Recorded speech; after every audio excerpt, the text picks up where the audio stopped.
कविता जो है इसको हम पहले पूरा रीड करेंगे।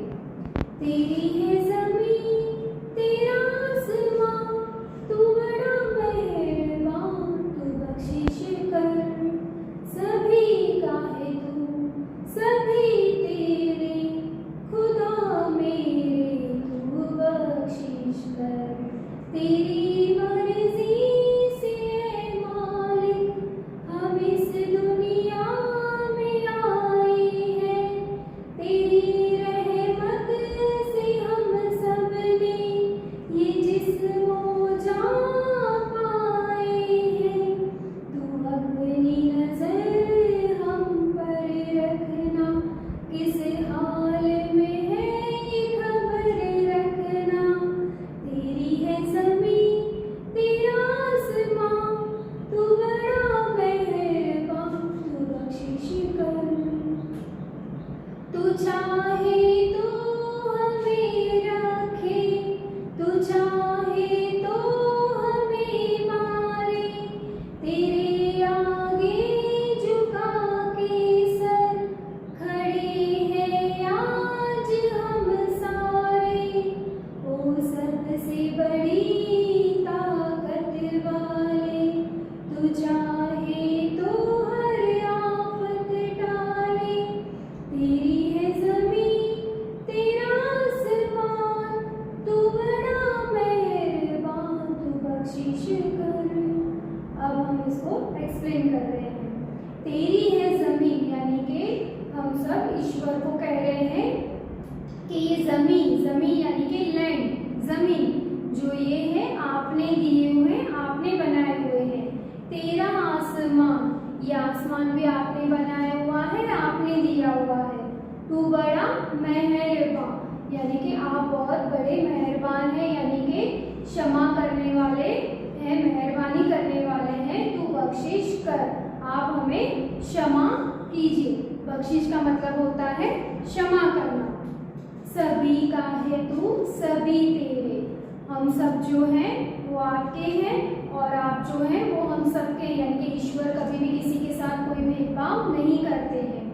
खुदा मेरे तू बख्शिश कर, ऐ खुदा, खुदा का मतलब होता है ईश्वर, परमात्मा, कि आप हमें बख्शिश कर का मतलब क्षमा कीजिए। तेरी मर्जी से ऐ मालिक हम इस दुनिया में आए हैं, हम आपकी मर्जी से, आपकी रहमत से ही हम इस दुनिया में आए हैं। मालिक का मतलब होता है ईश्वर, हम इस दुनिया में आपकी मर्जी से ही आए हैं। तेरी रहमत से हम सब ने ये जिस्म और जान पाए हैं। तेरी रहमत से, रहमत का मतलब दया, आपकी दया से, आपकी कृपा से ही हम सब ने ये जिस्म और जान, जिस्म का मतलब होता है ये शरीर, प्राण का मतलब, जान का मतलब होता है प्राण, ये सब हमने आपकी रहमत से, आपकी कृपा से ही पाया है। तू अपनी नजर हम पर रखना, कि आप अपनी कृपा दृष्टि जो है वो हम पर रखना। किस हाल में है ये खबर रखना, हम किस हाल में हैं, हम किस हाल में, यानी कि हम दुखी हैं, सुखी हैं, कैसे हैं, ये आप खबर रखना, यानी कि ध्यान रखना।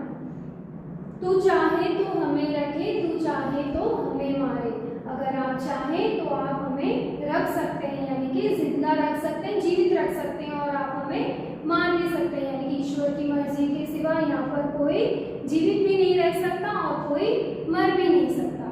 तेरे आगे झुका के सर खड़े हैं आज हम सारे आपके इधर सिर झुकाकर खड़े हैं।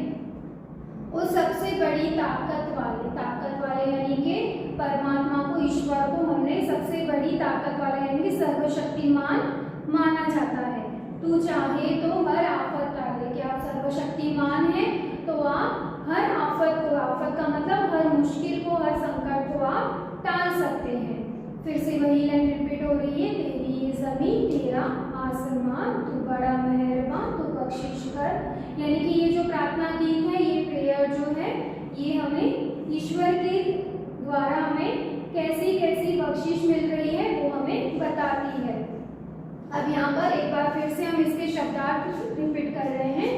बख्शिश का मतलब होता है क्षमा करना, यानी कि माफ करना। मालिक का मतलब होता है ईश्वर, यानी कि परमात्मा। रहमत का मतलब यानी कि दया करना। आफत, आफत का मतलब होता है मुश्किल या तो संकट वाला समय।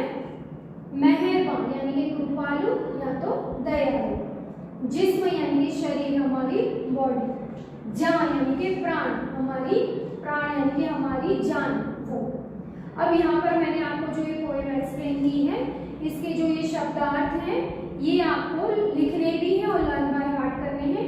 इसके आगे इसके जो भी क्वेश्चन आंसर जो है और जो बाकी के एक्सरसाइज है, इसकी वर्कशीट बनाकर मैं आपको PDF फाइल बनाकर मैं आपको सेंड कर दूंगी।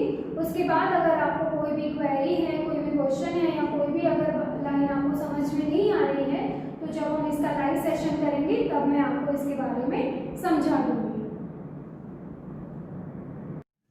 स्टूडेंट्स, अब कविता के एक्सप्लेनेशन के बाद मैं आपको इसी कविता का भाषा सज्जता में दिया हुआ एक टॉपिक है पेज नंबर 3 पर वचन परिवर्तन, उसके नियमों के बारे में समझाने जा रही हूँ।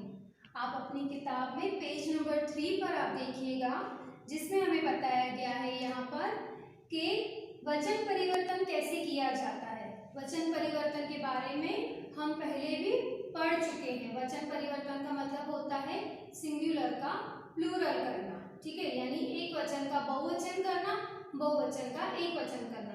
यहाँ पर हमें कुछ शब्द दिए गए हुए हैं, पर उससे पहले हम उनको वचन परिवर्तन में कैसे बनाया जाता है उनके नियमों के बारे में समझेंगे। उनके नियम जो है वो आपको पेज नंबर 3 पर दिए गए हैं। आप देखिए उसमें कि पहले जहाँ पर आकारांत पुल्लिंग शब्द होता है, यानी कि जो शब्द के अंत में आकारांत का उच्चारण होता है कि आ की मात्रा का उच्चारण होता हो और वो शब्द पुल्लिंग हो, ठीक है, पुल्लिंग यानी कि मेल जेंडर में हो, और उसका अगर हमें वचन परिवर्तन करना हो तो वो शब्द के अंत में बहुवचन करने के टाइम पर हम ए शब्द जोड़ देते हैं। जैसे कि कौआ, कौआ ये ऐसा वर्ड है जहाँ पर लास्ट में आ का उच्चारण आ रहा है, यानी कि ये आकारांत हुआ, और ये पुल्लिंग वर्ड है, यानी कि इसका जेंडर भी कौन सा है, मेल है। तो जब इसका हम वचन परिवर्तन करने जाएंगे तो आ का हम क्या कर देंगे, ए। तो ये नियम है हमारा वचन परिवर्तन का। उसके बाद हमें दिया हुआ है अकारांत स्त्रीलिंग शब्द। अगर कोई ऐसा शब्द है जिसके अंत में अ का उच्चारण आता हो और वो जेंडर में भी यानी कि वो स्त्रीलिंग शब्द हो, तो ऐसे शब्द का जब हम वचन परिवर्तन करने जाते हैं तो वो शब्द के अंत में हम ए शब्द लगा देते हैं। जैसे कि किताब, किताब ऐसा वर्ड है जिसके लास्ट में उच्चारण में अ आ रहा है, किताब, ब के बाद अ का उच्चारण आ रहा है और ये स्त्रीलिंग शब्द है। तो जब हम इसका बहुवचन करने जाएंगे तो इसका हो जाएगा किताबें, यानी कि यहाँ पर हम ए लगाएंगे। ये हमारा वचन परिवर्तन का दूसरा नियम है। उसके बाद अगर आकारांत शब्द है, स्त्रीलिंग हो और आकारांत हो, जैसे ये आकारांत शब्द था पर पुल्लिंग था, पर आकारांत शब्द हो और स्त्रीलिंग हो और उसका अगर हमें कभी बहुवचन करना हो तो उसके अंत में हम लगा देते हैं ए। जैसे कि यहाँ पर आप देखिए कविता, कविता शब्द जो है वो लास्ट में आकारांत के उच्चारण का है और वो एक स्त्रीलिंग शब्द है। तो जब हम उसका बहुवचन करने जाएंगे तो उसमें हम ये एक लगा देंगे। ये एक की मात्रा लगाने से इसका वचन परिवर्तन हो जाएगा। उसके बाद है इकारांत, ठीक है, यानी कि छोटी ई, जो शब्द के अंत में उच्चारण में छोटी ई का उच्चारण आता हो और वो शब्द अगर स्त्रीलिंग है तो उसके अंत में हम वचन परिवर्तन करने के समय पर हम वहां पर या लगा देंगे। जैसे कि नदी, या तो फिर आप समझ सकते हैं कि नदी, तो क्या हो जाएगा नदी या, ठीक है। और भी ऐसे शब्द आ सकते हैं जैसे कि इकारांत है, ई का यहाँ पर भी उच्चारण हो रहा है तो हम वहां पर लास्ट में या लगा देंगे, यानी कि नदियां। और अब हम आ रहे हैं उकारांत वाले शब्दों पर। अगर उकारांत शब्द जैसे कि जो शब्द उकारांत वाला हो यानी अंत में ऊ आता हो और ऐसे शब्दों के अंत में हम ए लगा देते हैं। जैसे कि यहाँ पर हमें धातु ए पहले दिया हुआ है, धातु बाद में दिया हुआ है, यानी कि यहाँ पर हमें वचन परिवर्तन पहले दिया हुआ है, प्लूरल फॉर्म दिया हुआ है, हमें उसका सिंगुलर बनाना है।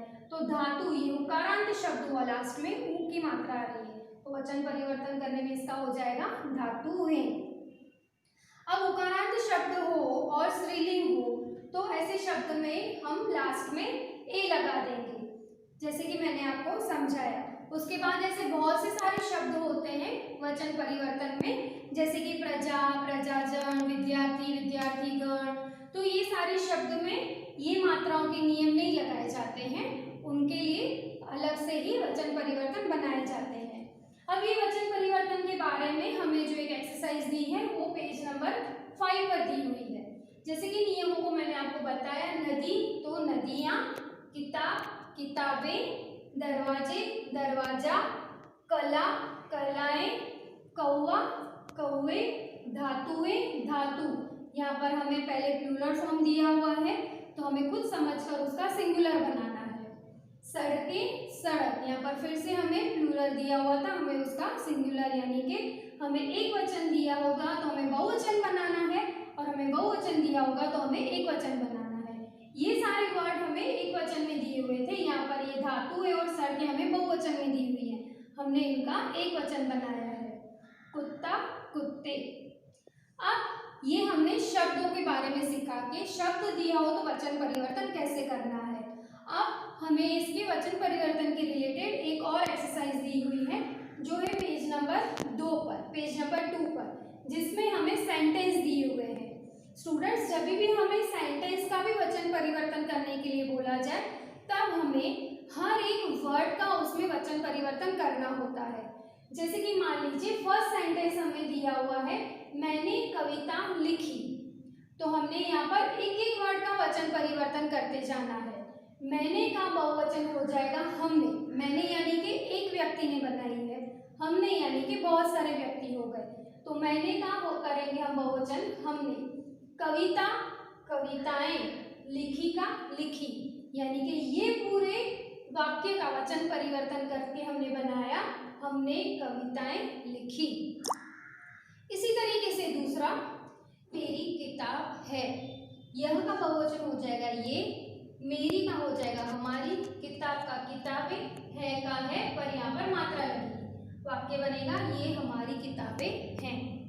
इसे लड्डू दे दो, इसे का बहुवचन हो जाएगा इन्हें, लड्डू का लड्डू दे दो, यानी वाक्य बनेगा इन्हें लड्डू दे दो। अब मैंने आपको यहाँ पर वचन परिवर्तन के नियम और उनके एग्जाम्पल के साथ मैंने आपको बताया है। ये जो नियम है आपको पेज नंबर 3 पर दिए हुए हैं। स्टूडेंट्स, ये आपको समझने भी है और लर्न भी करने हैं। इसके रिगार्डिंग की जो एक्सरसाइज है पेज नंबर 5 और पेज नंबर 2 पर दी हुई है वो आपको समझनी भी है और लिखनी भी है। इसके रिगार्डिंग वर्कशीट की PDF फाइल भी मैं आपको भेज रही हूँ। इसके अलावा अगर आपको वचन परिवर्तन के नियम, वाक्य या शब्दों में कोई भी क्वेरी हो तो आप मुझे लाइव सेशन में पूछ सकते हैं। और ये पोएम के रिगार्डिंग भी अगर आपको कोई क्वेरी है उसकी भी वर्कशीट मैं आपको भेज रही हूँ। उसमें भी कोई शब्द, कोई पंक्ति अगर आपको समझ में नहीं आ रही है तो भी आप मुझे लाइव सेशन में पूछ सकते हैं। Thank you.